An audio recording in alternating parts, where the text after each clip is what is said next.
আসসালামু আলা রাসূলিল কারীম ওয়া আলা আলিহি ওয়া সাহবিহি আজমাইন। আজকে এই উত্তরা ঢাকা 18 আসনের পশ্চিম জোনের তুরাগ থানা কর্তৃক আয়োজিত আজকের এই মিছিল পূর্ব সমাবেশে সম্মানিত সভাপতি, সম্মানিত থানা দায়িত্বশীল বৃন্দ এবং উত্তরা পূর্ব জোনের সহকারী পরিচালক এবং উপস্থিত সংগ্রামী ভাইরা, আসসালামু আলাইকুম ওয়া রাহমাতুল্লাহ। আমরা আজকে এখানে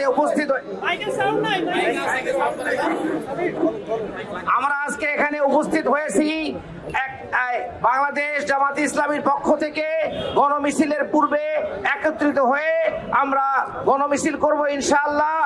আজকে এমন একটি সময় এই মিছিল অনুষ্ঠিত হচ্ছে, কিছুদিন পরে আমাদের একটি সুষ্ঠু নির্বাচনের জন্য এদেশের মানুষ প্রত্যাশা করে আছে।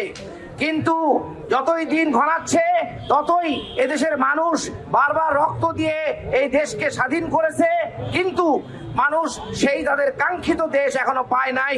এদেশের মানুষ এখনো সংখ্যামুক্ত হয়নি। আমরা একটা সুন্দর নির্বাচন চাই, তার মাধ্যমে বাংলাদেশ জামাত ইসলামী এদেশের দেশপ্রেমিক মানুষকে সাথে করে নিয়ে একটি সুন্দর কল্যাণ রাষ্ট্র গঠন করতে চায়। আমরা আশা করি এই দেশের দেশবাসী এবং বিশেষত ঢাকা 18-র যারা অধিবাসী ভোটার বৃন্দ, তারা আপনারা এই দেশকে সঠিক দিকে চালানোর জন্য বাংলাদেশ জামাত ইসলামীর সাথে এবং ইসলামী অন্যান্য দল সহ আমরা একটা সুন্দর কল্যাণের সমাজ গড়ে তুলব। সে ব্যাপারে আপনারা সবাই সমর্থন দিবেন এবং সাথে থাকবেন, এবং আমরা একটি নতুন দেশ করতে চাই, নতুন সমাজ করতে চাই, একটি কল্যাণ রাষ্ট্র করতে চাই, যে সমাজে থাকবে না চাঁদাবাজি, থাকবে না দখলবাজি, থাকবে না দুর্নীতি, থাকবে না ঘুষ, সকল ধর্ম বর্ণ নির্বিশেষে বাংলাদেশের সকল অধিবাসী সমান মর্যাদা ভোগ করবে এবং একটি সুন্দর দেশ গড়ে তুলবে।